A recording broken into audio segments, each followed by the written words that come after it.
C'est un plaisir de vous retrouver pour cette session d'information. Madame, Monsieur, merci de votre fidélité à Eden TV. Voici les titres de cette édition. Fin ce vendredi du sommet Caucus africain qui a réuni durant 2 jours au Palais des Congrès de Cotonou 54 chefs de gouvernement ainsi que les gouverneurs du groupe de la Banque mondiale et du Fonds monétaire international, FMI. Le point dans ce journal avec Corneille Aïssé. Conférence de presse de Brice Saint-Saëns, recteur de l'Université d'Abomey-Calavi, ce vendredi. C'est au sujet de l'invalidation de l'année académique 2015-2016 à la faculté des lettres, arts et sciences humaines, Flash. Nous en parlerons dans ce journal. Hors du Bénin, nous irons en Thaïlande où la junte militaire essaie de donner un air de fête au référendum de dimanche. Voilà pour le sommaire de cette édition. La suite, c'est maintenant.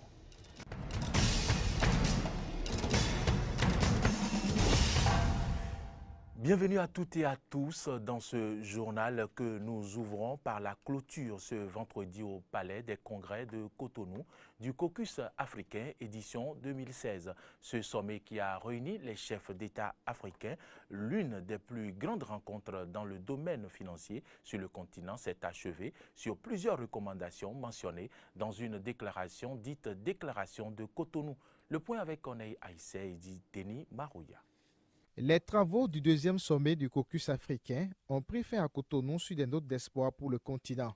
Dans la déclaration qui a sanctionné la clôture de ces travaux, les gouverneurs africains du Fonds monétaire international FMI et de la Banque mondiale ont relevé dans le contexte actuel marqué par la crise économique les différents chocs qui rendent difficile la conduite des politiques de développement sur le continent. Et pour répondre aux chocs, ils ont pris plusieurs engagements. Les gouverneurs s'engagent à œuvrer davantage pour la bonne gouvernance et la transparence dans la conduite des politiques publiques de développement, afin de préserver et de renforcer les avancées réalisées par les économies africaines au cours de la dernière décennie. Dans la déclaration de Cotonou, les ministres des Finances sous-chargés de développement des 54 pays de l'Afrique et les gouverneurs des banques centrales ont aussi lancé un appel aux institutions de Bretton Woods pour renforcer la croissance et promouvoir la transformation du continent. Les gouverneurs lancent un appel aux institutions de Bretton Woods pour accompagner la transformation structurelle des économies des pays africains, notamment par le financement et la facilitation d'investissements massifs autoconcessionnels dans les secteurs clés. À cet effet, il recommande une nouvelle approche, de nouveaux instruments adaptés aux besoins réels du continent et un cadre de gestion de la dette plus souple. Ce sommet Caucus 2016 a également permis aux différents participants d'adopter un projet de mémorandum à soumettre aux responsables des institutions de Bretton Woods lors des prochaines assemblées annuelles. Mémorandum résumé en 5 objectifs. Il s'agit premièrement de l'amélioration de notre résilience face aux chocs exogènes. Deuxièmement, de la mobilisation des ressources internes. Troisièmement, de l'accélération de la croissance pour une meilleure transformation économique. Quatrièmement, de l'appui aux économies pré-émergentes. Et cinquièmement, les préoccupations liées à la représentativité de l'Afrique au sein des instances des institutions de Bretton Woods. Mesdames, Messieurs les gouverneurs, nous avons confessé que les objectifs de Luanda il y a 1 an, en 2015, n'ont pas tous été atteints. Prenons donc l'engagement que Cotonou 2016 sera un modèle de suivi et d'application concrète. Le Caucus africain est un sommet qui a pour objectif de renforcer la voix des gouverneurs du continent sur des questions importantes relatives au développement socio-économique de l'Afrique au sein des institutions de Bretton Woods. Allons du côté de l'Université d'Abomey-Calavi où s'est levée la voix la plus autorisée. Ce vendredi, le recteur Brice Saint-Saëns a tenu une conférence de presse au sujet de l'invalidation de l'année académique 2015-2016 à la faculté des lettres, arts et sciences humaines Flash. Laquelle décision fait couler d'ailleurs beaucoup d'encre et de salive. Pour la première fois depuis la prise de cette décision, le recteur s'exprime. Judical Polycarpe Aïdinou, Denis Marouya. Nous décidons simplement de blanchir l'année académique 2015-2016 à la Flash. Sans propos alambiqués, le professeur Brice Saint-Saëns s'est voulu très simple et précis ce vendredi matin dans ses explications relatives à l'invalidation de l'année académique 2015-2016 à la Flash, faculté des lettres, arts et sciences humaines de l'Université d'Abomey-Calavi. Selon le recteur de l'UAC, cette décision est adossée au refus de l'équipe décanat de la Flash de rallonger l'année 2015-2016 au-delà de décembre 2016. Conséquence du blocage des examens dans cette faculté par ces étudiants qui s'insurgent contre le choix du décanat de la Flash de ne pas organiser des sessions de rattrapage. Choix motivé par le contenu de son règlement pédagogique et les thèmes d'un compromis voulu par le chef de l'État Boni Yayi pour résorber une crise à l'UAC au cours de l'année 2014-2015. Ce compromis demandait que l'UAC et la Flash organisent en cette année pour la dernière fois une session de rattrapage. L'année 2015-2016 était donc censée se dérouler normalement, mais c'était compté sans les étudiants qui vont ressortir leurs vieilles revendications relatives à la session de rattrapage. Quand les collègues ont commencé ces enseignements à la faculté des lettres et sciences humaines cette année, tout paraissait normal. Vint la période des examens des premiers semestres, aussi bien au niveau des premières années, deuxième et troisième année des licences à la Flash, et le démo a ressurgi. Nous voulons une session de rattrapage. La suite, tout le monde la connaît. Boycott des examens du premier semestre par les étudiants. Médiation du rectorat sur fond de promesses d'organisation d'examens de rachat. Nouveau boycott des examens. Là de gérer cette situation, le décanat de la Flash, ses enseignants et son conseil pédagogique proposeront au recteur de l'UAC d'invalider l'année 2015-2016. Le professeur Saint-Saint raconte. Et ils sont venus me voir. Monsieur le recteur, malgré notre bonne volonté à faire quelque chose, nous ne pouvons pas déborder sur l'année académique 2016-2017 de 8 mois. C'est tout comme si on jouait avec la vie des jeunes bacheliers. Nous décidons simplement de blanchir l'année académique 2015-2016 à la Flash et tout le monde reviendra à une année normalisée en octobre prochain. À l'invalidation de cette année académique, il faut ajouter l'exclusion de plusieurs étudiants de l'UAC. Autre décision rectorale, Brice Saint-Saint en donne les motivations. Ils sont venus chasser ceux qui étaient déjà en train de composer dans les salles. Et nous avons pris soin de les repérer, de les identifier un à un. Voilà la liste. Et pour nous autres, pour travailler dans de bonnes conditions, nous décidons simplement de les mettre à l'écart. Avec la sortie du recteur, c'est la voix la plus autorisée de l'UAC qui s'élève à propos de l'invalidation de l'année académique 2015-2016 à la Flash. Pas sûr que cela désamorce la crise.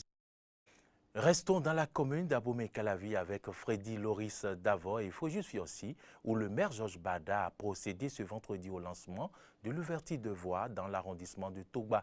C'est en présence du chef du dit arrondissement, des sages et de la population. Suivez plutôt. On nous a longtemps traité à Abomey-Calavi de la mafia foncière.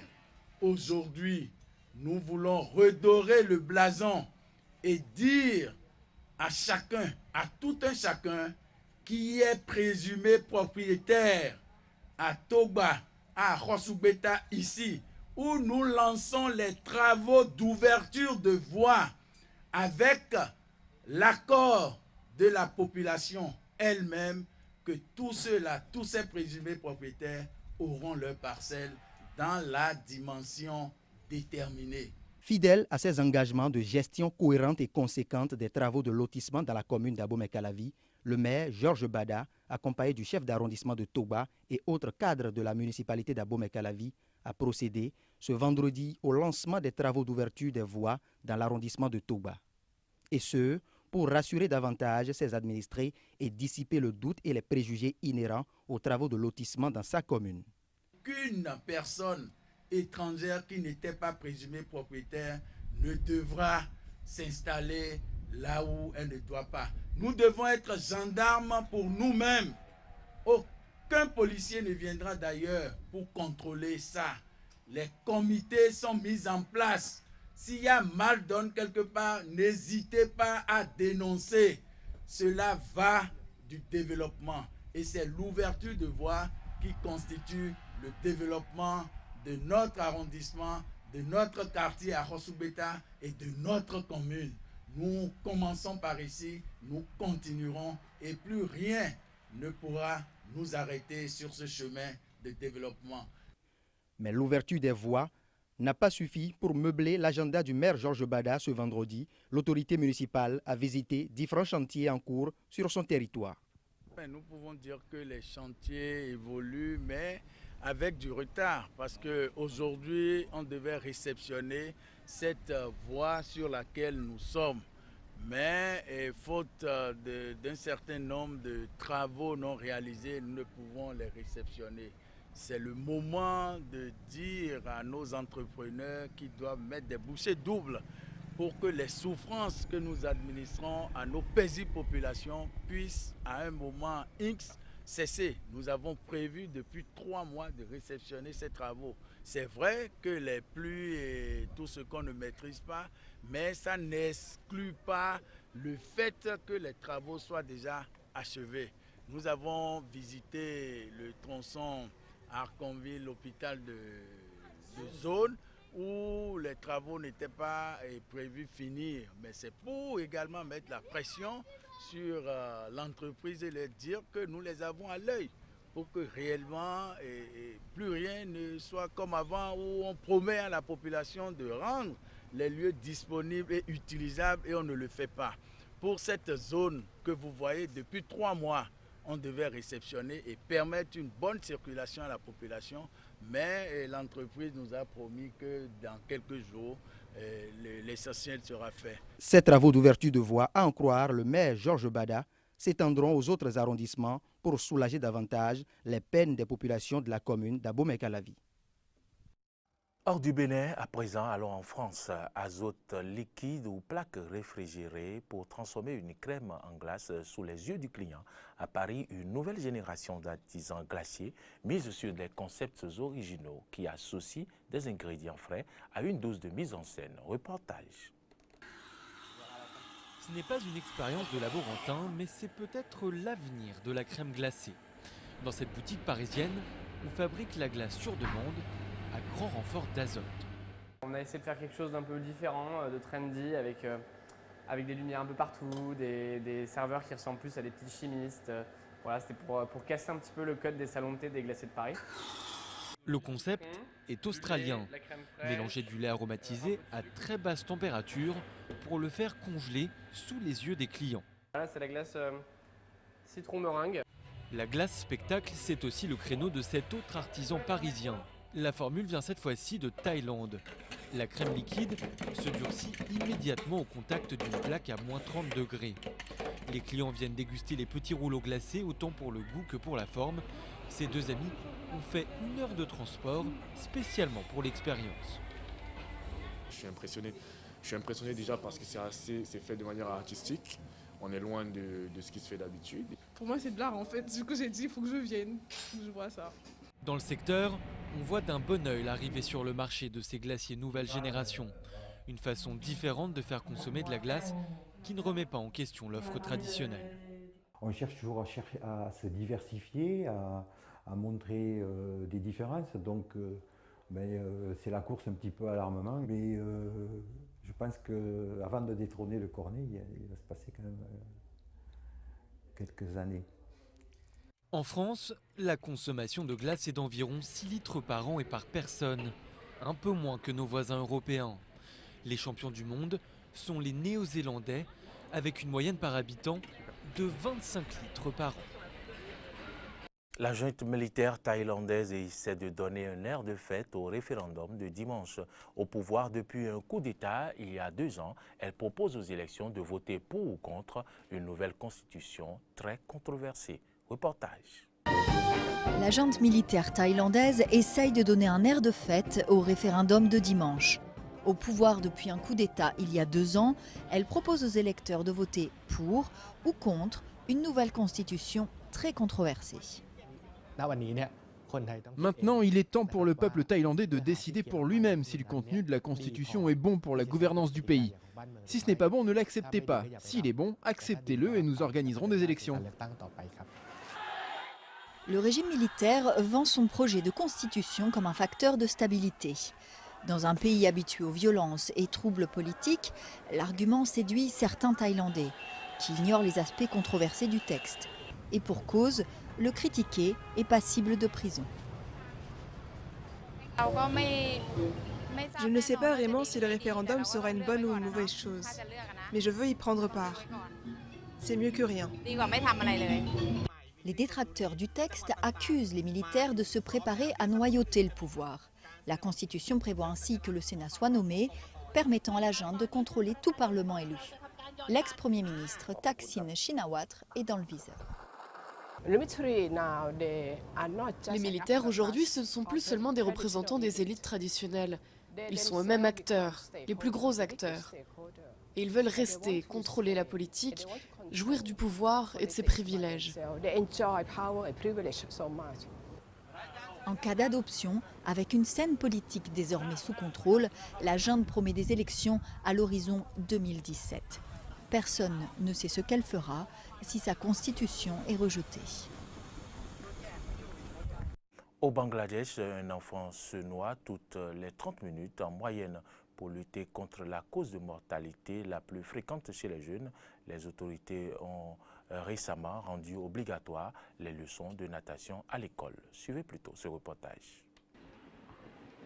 Jahanara a perdu son fils il y a 4 ans. Il s'est noyé à 14 ans en jouant dans un canal de Dhaka. Quelques jours avant son décès, il avait demandé à sa mère des cours de natation.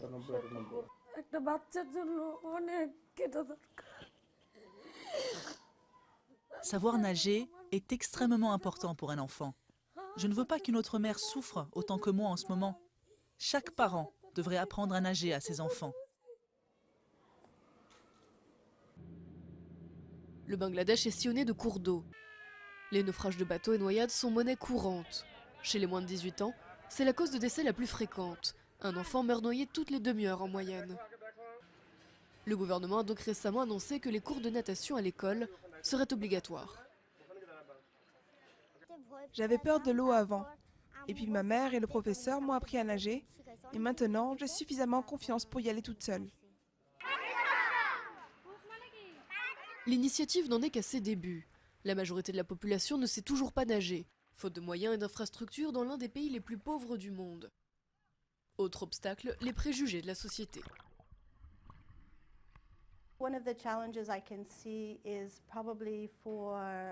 L'un des problèmes que je constate concerne les filles et les jeunes femmes, parce que traditionnellement pour elles, c'est culturellement mal vu de nager et de faire du sport dans certaines régions.